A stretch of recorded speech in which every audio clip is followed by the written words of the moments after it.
full solution.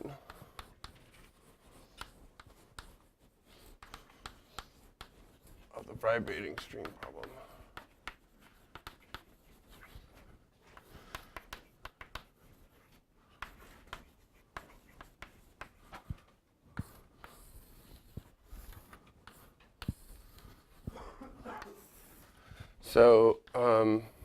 So the objectives are to understand how to solve the boundary value problem for the wave equation.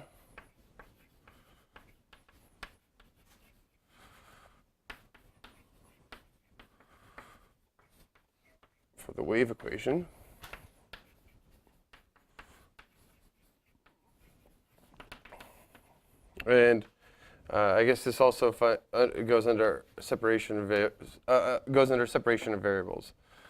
So to understand separation of variables. Okay, so let's recall what we have here. So recall.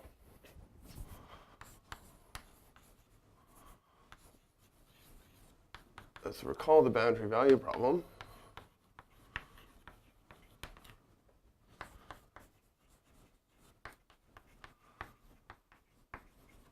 Okay, so we have the following equation. So UTT is equal to v squared uxx.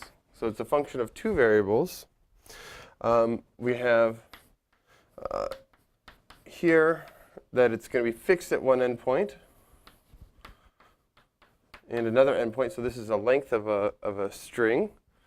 So these are going to be fixed endpoints. So these are the boundary values here. And then we're going to have initial values here. So there's no initial velocity. Okay, so the idea here is, the picture, hopefully I draw this correctly. So we have like, there's the bridge of the guitar. Right, so then here's the, okay, so here's the string. This length here, so this is the length here, L. And then this U is measuring the displacement of the string from 0. So some things to keep in mind. So V, so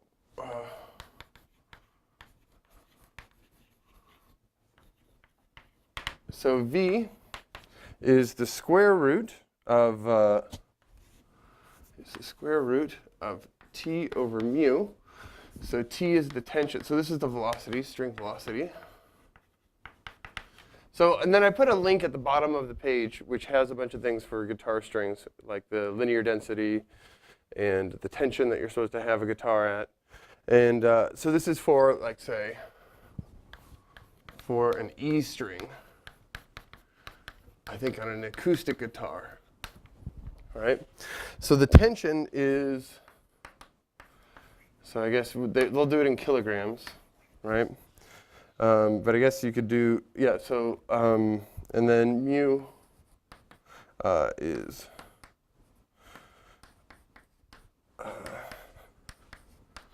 so this is, I guess, kilograms per meter, right? Okay, and so this is the linear density.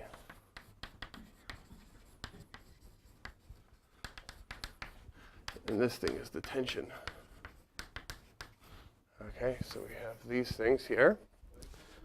It should be in force, so I guess you need to multiply it times, well, I'm not actually sure, right? So what do we need to multiply it by to get, it should be a force. So so I guess it's like pounds of pressure. Whatever pounds of pressure would be for, or what you'd get for kilograms. But I guess, is that what you want to do, I think, right? So mass, so tension should be, well, so when they give it in kilograms, it should be mass times acceleration, you think? Yeah, tension's a force for sure, right?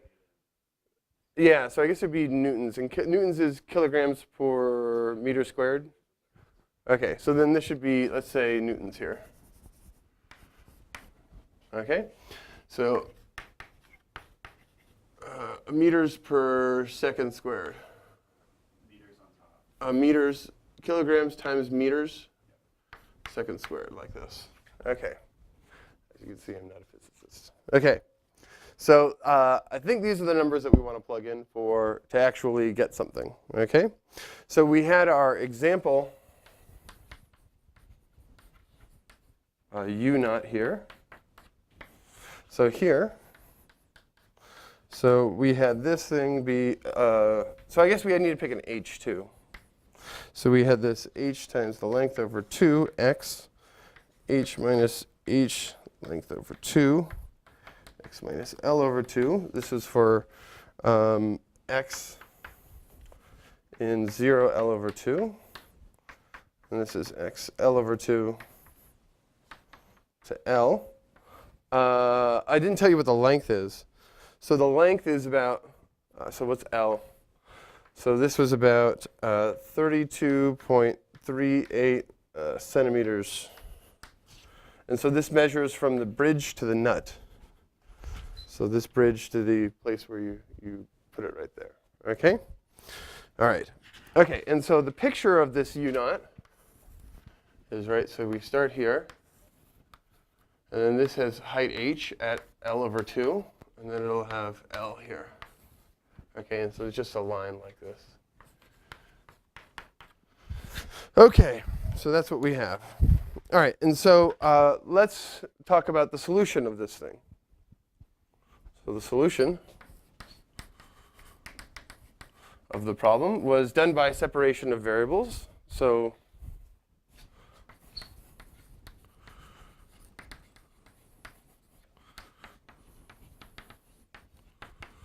all right, and we talked about this in a specific case, but we suppose that u of xt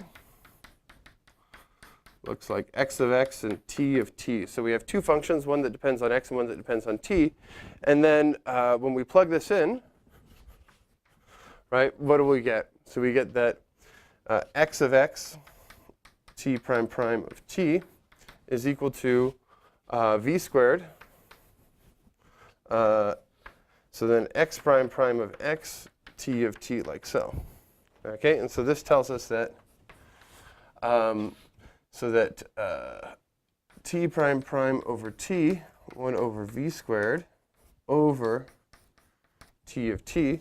So this is equal to x prime prime x over x of x. Okay, so this depends on time. This depends on space. So they're both independent of time and space. So we get that it's gonna be equal to some constant lambda. So we get, right, that 1 over v squared, or t of t,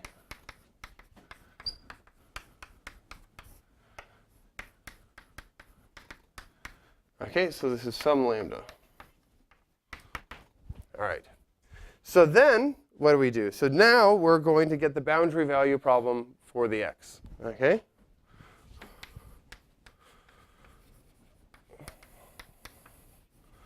So ODE for x, and this is what we've been talking about solving. All right? So let's do that. So we have, so the boundary condition here, so we have u of 0t is equal to 0, and u of lt is equal to 0, right? So these give us that x of 0t of t is 0, and x of l t of t is equal to 0. So these two things here tell us that x of 0 is equal to 0, and x of l is equal to 0. So supposing that t of t is not identically equal to 0.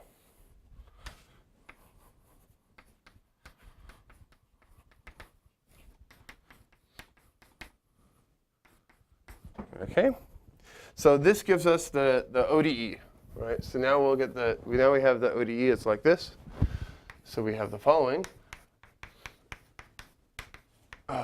lambda, or x, like this.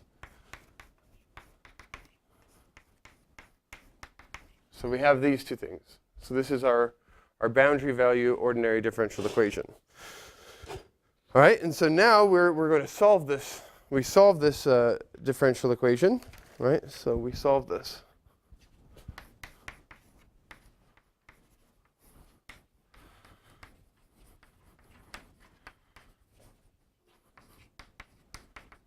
Okay, so we're going to find the eigenfunctions and the eigenvalues, so the lambdas and the xn's. Okay, so the general solution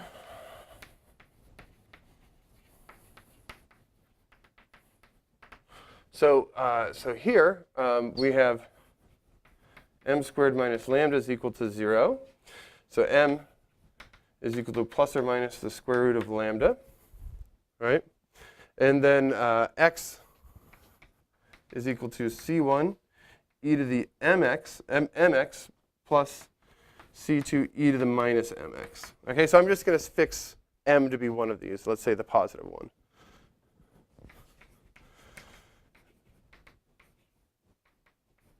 All right.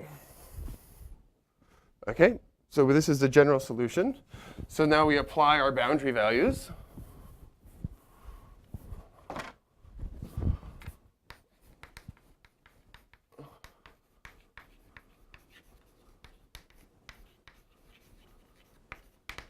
Okay, so we have x of 0. This is 0. So this is equal to c1 plus c2. And then we have 0 as x of L. So this is c1 e to the ml plus c2 e to the minus ml. Okay? So the first equation here,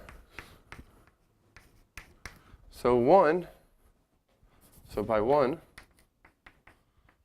we get that c1 is minus c2. Okay, and so and then put this into 2.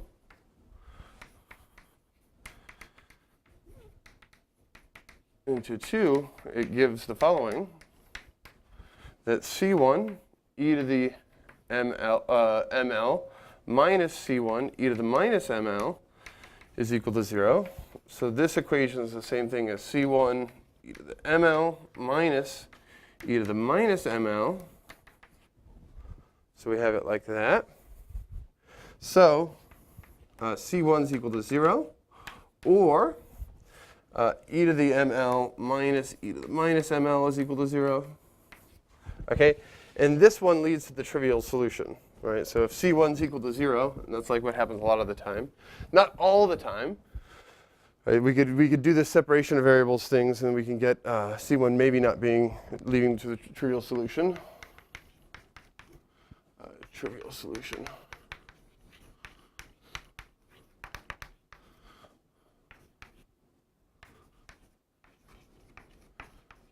Say without loss of generality.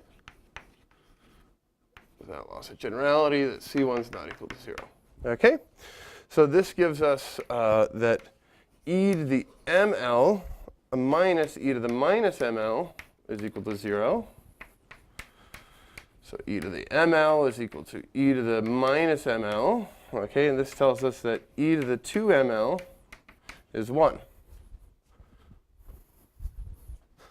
Now we figure out what m is, right?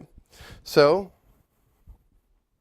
this tells us that m, which now depends on, so this tells us that 2ml is 2 pi I times n for some n an integer. All right? Which tells us that m is equal to pi I n divided by L. Okay, we will call this mn. mn. Okay, so this one's kind of important. So we'll box it. So that tells us what the lambda is at 2. Okay, so we put this back into our general solution.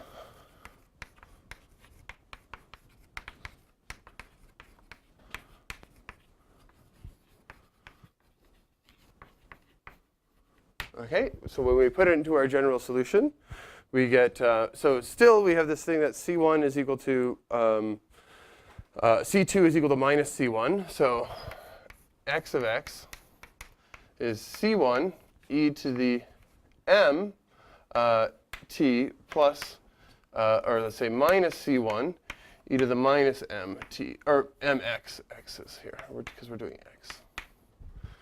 Okay, so this is C1 times, and then let's put that in. So this is e to the I pi x over I pi n x over L.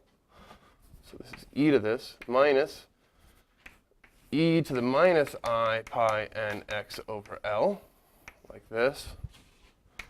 So this is C1 times 2i sine pi n x over L, like this. So we're going to use this xn because it's up to a constant, so we're just going to pick a nice one like this. So mn, here this was I pi n over L, and mn squared, right? So this was lambda n, right? And this thing was, is this thing, so minus n pi over L squared. So we get these. All right?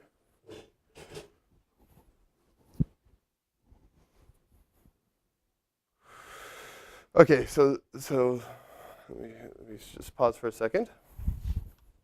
And so here, n, okay, the 0 one's removed because we don't have the trivial, we'll get a trivial solution. Okay, so we can actually, so let me just say, let me just make like a remark here.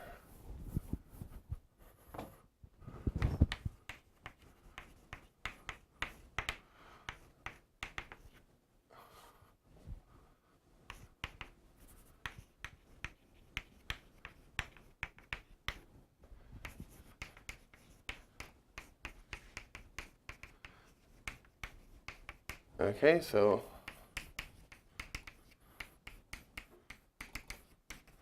this thing tells you A, and this one tells you, okay, so this tells you that A and B is equal to 0. So this gives you, this also gives you the trivial solution. So we can rule out that n is equal to 0 case. Okay. Okay, so now we're at the point where we've done all this before, right? But now we can start to analyze the t part.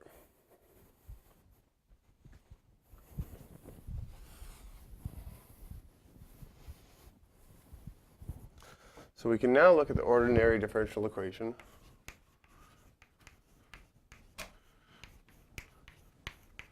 Let's say the initial value problem.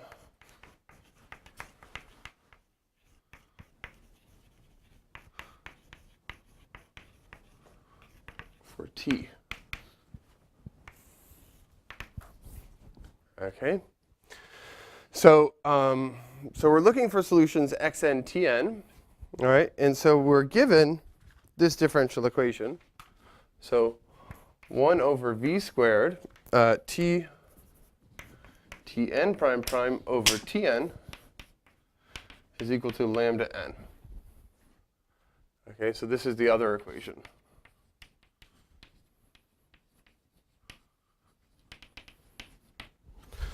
All right. And so we can actually we can find the general solution of this, and then, but we're actually going to get an initial value problem out of this. So, so let's do the general solution.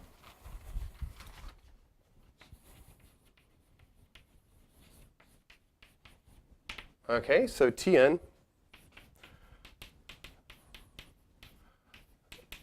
Okay, so TNT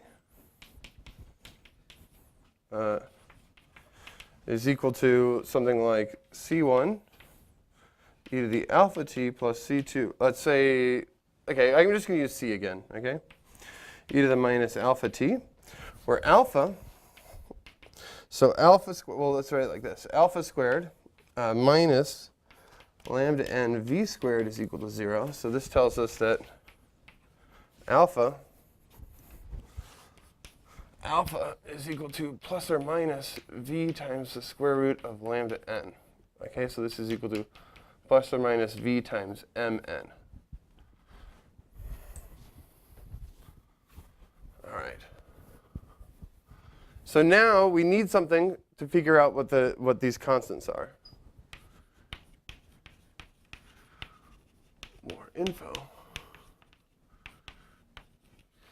What the constants are. All right. And now here's the trick, right? So here we're going to take, so for in the ODE, or sorry, in the PDE, we had the following, right? So we had that u x0 was this function. So this was some given. So this is when you pluck the string.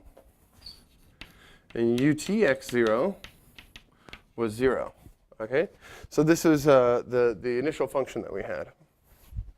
Okay? So what we'll do is we'll expand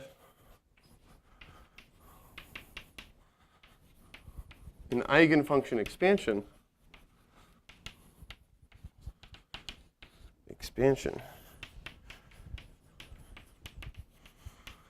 of u0x, meaning that u0x will be equal to the sum from n is equal to 1 up to infinity of u0xn over xn times xn of x.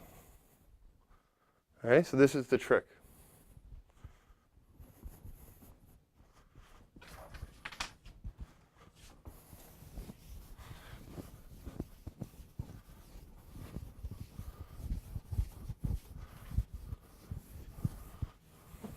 Okay, and now we need to solve for what those things are. Okay, so, all right, so here, so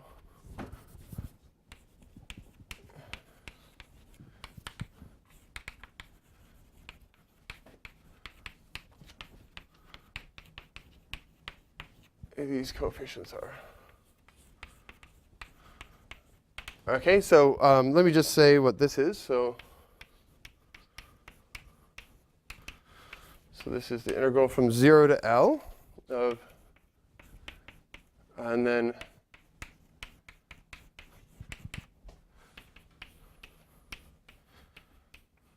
u0 of x sine like this. Okay, so we're just writing down what those functions are. And so this is actually, so for in our case, we break this up into two things, 0 to L over, because we had this piecewise function, right? All right, and then this is going to get messy, so I'm just going to call this a constant eventually. And then when I plug it into a computer in a later class, I don't think I'll be able to do it this class, but we'll have to use what these things are. Okay, so this thing, this first part here, so, you know, this thing, we'll call this thing like, I don't know, AN and BN or something, right? So AN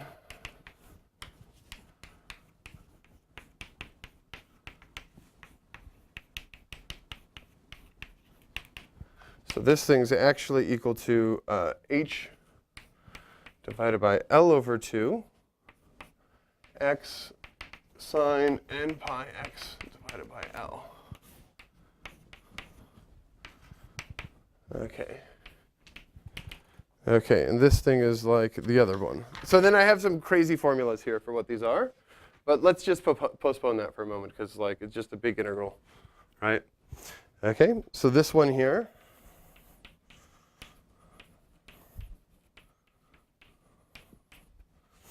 HL over 2, sorry, this, that times, so we have like this whole thing here. So that comes from the other part of the piecewise function for the initial value that we had, dx, okay? So these are just kind of a mess to compute.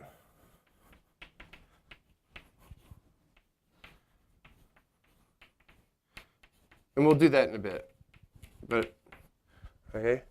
But we'll just postpone that for a moment.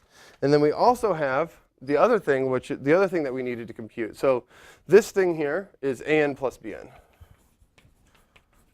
Right? So it's like the two parts of this piecewise function that we have to break up and then we have to integrate. Okay? And then it turns out that, okay, so another thing is that the other thing that we need to compute is this part, because we have to compute the numerator here and the denominator here. Okay? So this one's not so bad.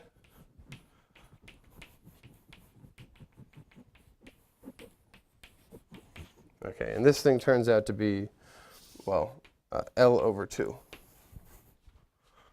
Okay? Okay, so, all right.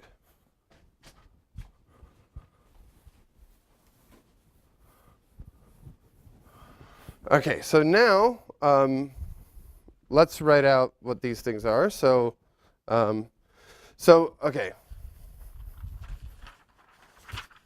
Okay, so let me write out what this thing is. So we have, the initial values. So let's for now, let's call this AN. So AN here is equal to AN plus BN divided by L over 2, which is the same thing as U0 xn over xn. Okay? And so we need to compute what these are. Okay, so we have this thing. Okay. So now let's look at what the initial value problem says. So these are these conditions. Okay? So so U of x t here. Okay, now we'll convert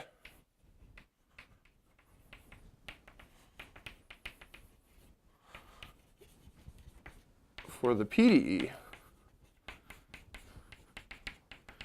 into initial values for the ODE.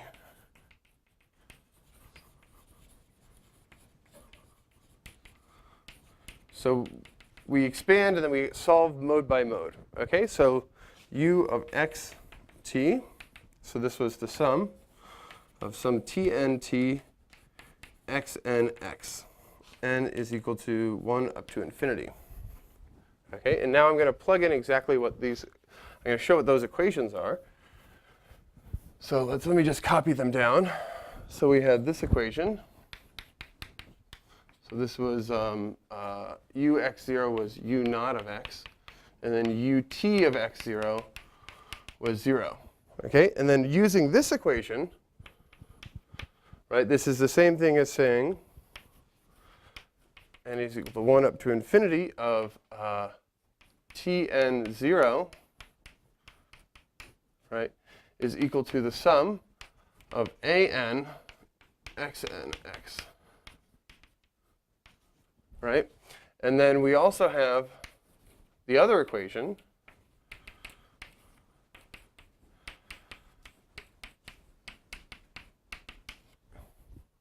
Okay? So, so this gives the ODE. Okay, so the full ODE looks like the following. And then we had, right, and then we had Tn0 is an, and then Tn prime of 0 is 0. So now we have our ODE that we can solve.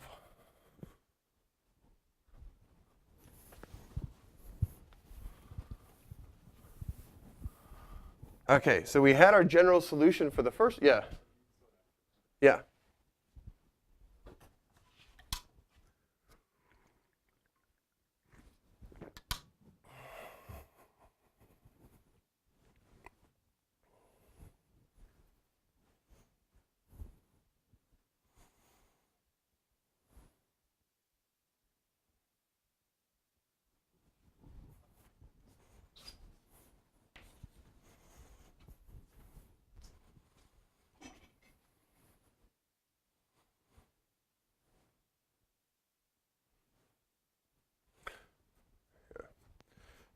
So from here to here, you just kind of equate the coefficients.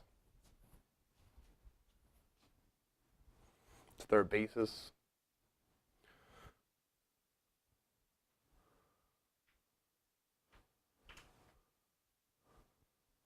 It's like magic. That, you know, you get a ODE, and it's exactly the conditions you need to solve the ODE.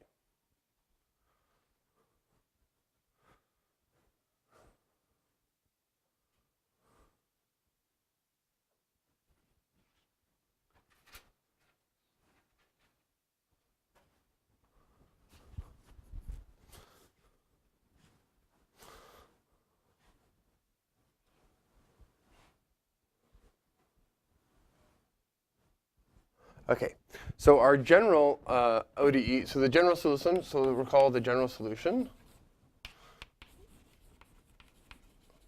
Maybe, it probably would have been more instructive to just write that and then like, this is just kind of a mess, right? I don't know.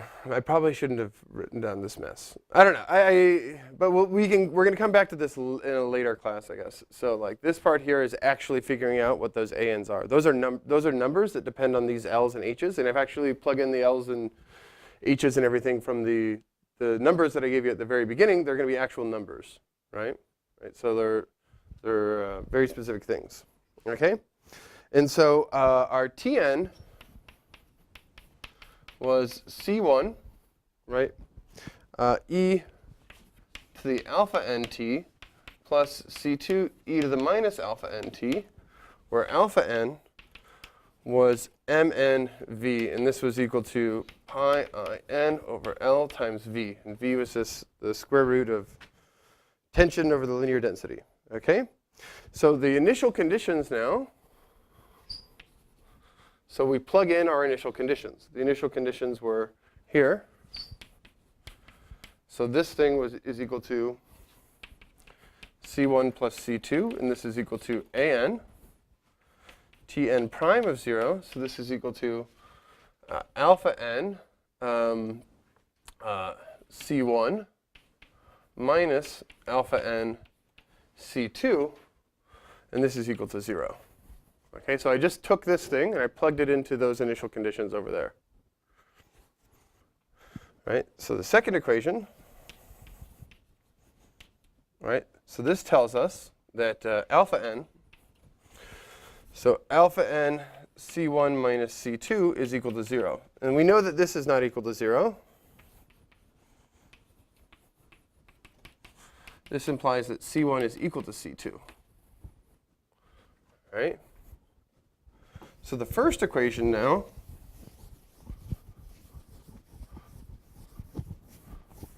so this is the second equation.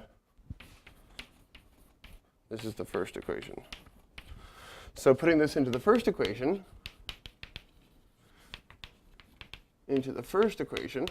what do we get? So that C1 is equal to 2, we get 2C1 is equal to AN, which implies that C1 is equal to AN over 2. Okay. So now we have our formula for the general solution. So this tells us Tn of t looks like AN over 2 e to the alpha n t plus AN over 2 e to the minus alpha n t. All right, let's write out what this is. Okay, so let's simplify.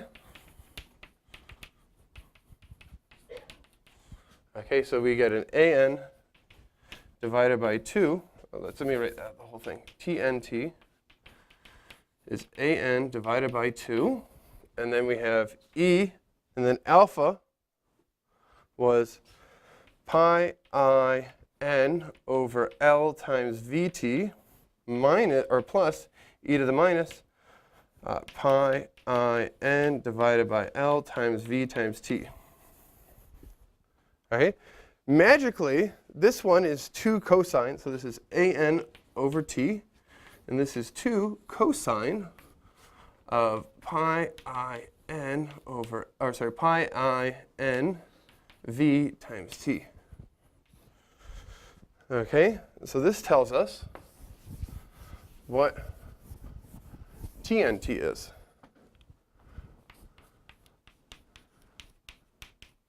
So this is equal to AN cosine of pi n V over L times t. All right. Okay, now this is completely solved what the TNs are. We've completely solved what the XNs are. And now we have our full solution.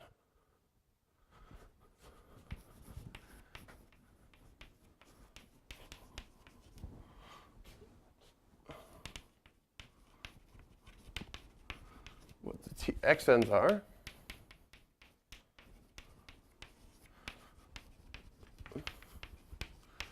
T and T's are. And we can write down our full solution.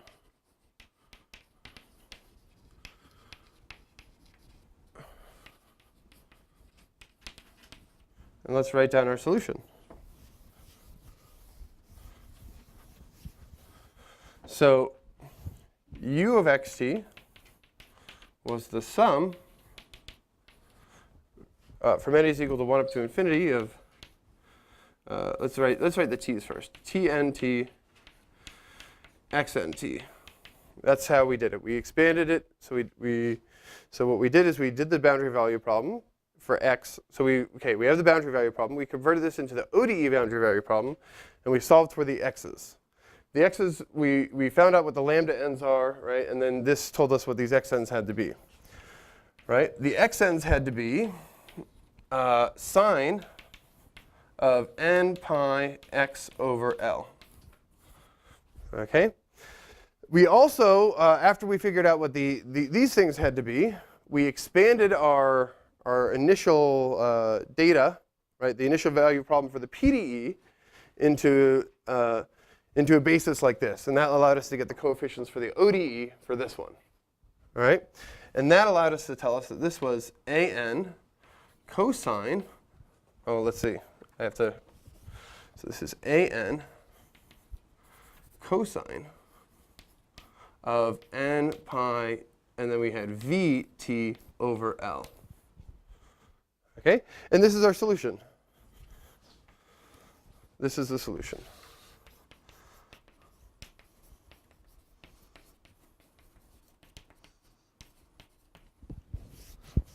Right?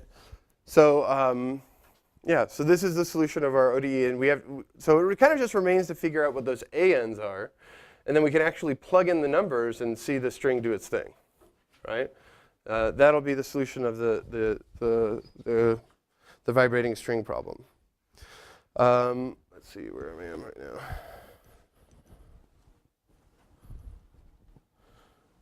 Okay, so yeah, so we have like 10 minutes. So let me, let's do some sanity checks. How about that? Okay? So this is the solution we got, and let's do some sanity checks on this thing. Okay? Okay, so let's do some sanity checks.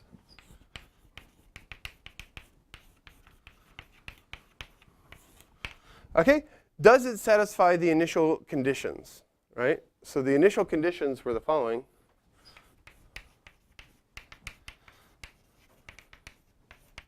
Let's say u of x0 is u0 of x. All right, so let's try. Okay, so u of x0. So this thing is this thing.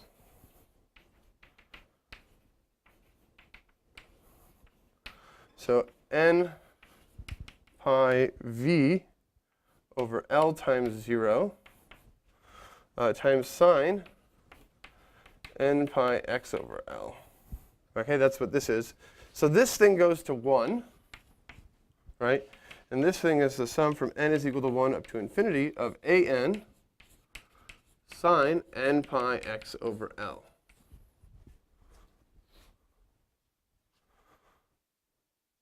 Okay, and so this thing here, so now, and we recall that this was exactly the eigenfunction expansion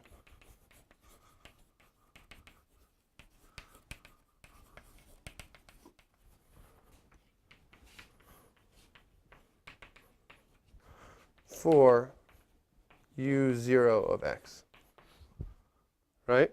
That's how we defined, that's how we got these coefficients, these ANs. These ANs were the things that came from the eigenfunction expansion for u0 of x. Okay? What about the boundary conditions?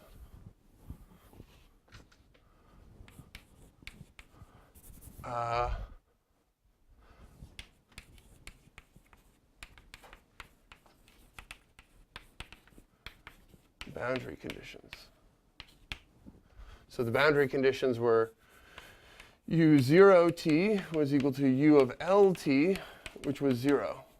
Okay, so let's try this. Okay, so u0t, n is equal to 1 up to infinity of a n, and then so we had cosine of n pi x, or n pi vt over L, sine n pi, and then we have 0 over L. Those things are all 0. Right? Right, so this thing is 0. ULT, an cosine n pi x, or n pi v t over L. This is sine, right? This is sine of n pi L over L. Okay? Those things are also 0 because they're multiples of pi, right? So this thing's also 0. Right, so this thing's 0. So the boundary conditions are okay. All right? All right, let's check the derivative at 0. Okay, so let's take du dt. Okay, so this is d dt. So I'm going to do something that's maybe not cool sometimes. I'm going to pass the derivative into the inside.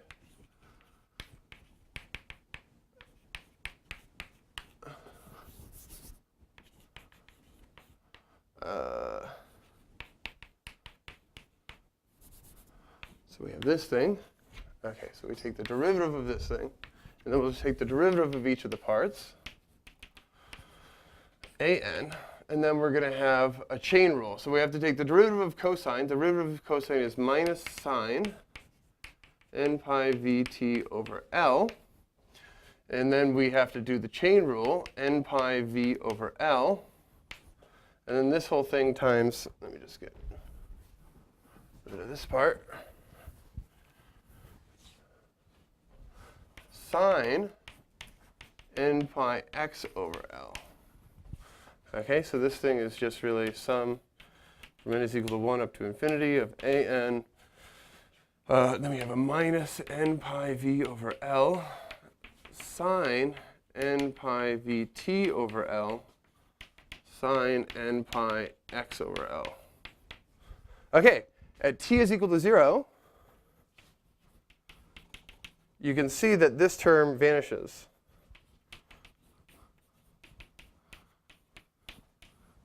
Over L t is equal to 0. So this thing is really just sine of 0, which is 0, right? So we also have the other boundary condition, or the other initial condition for the derivative, right? So this shows us, so hence, right, that ut of, this is 0 as well, right? So we have all the conditions are satisfied by this, this particular solution, right? And the whole crux of it is that you can expand the initial data in terms of these eigenfunctions. That's the sneaky part, right? And you do that so that you can get the initial value problem for the t part, right? So we got the initial value, so what we did, so let me just recap again what happened. So we take our differential equation, we do separation of variables, right? Then you have the boundary condition part, and that gives us a boundary value ODE for x, okay? When you do that, you end up figuring out what those eigenfunctions are and what the eigenvalues are. After you figure what those are, you expand your initial data in terms of the x's to give you the initial value problem for the t part, right? That you can just solve mode by mode, right? And you plug that into the general solution, which is the sum of the xn's times the tn's, right? And that gives you the solution of the string problem. And then just like pretty much every other PDE after this in this class is solved like that. So we'll do the exact same thing, except for the boundary value problems get harder, right? And maybe the initial value problems get a little bit harder, right? But other than that, it's the same trick the whole time, right? Yeah. And I guess the hard part is showing that you can actually expand these functions this way, but showing that they're a basis is, but that's for another class.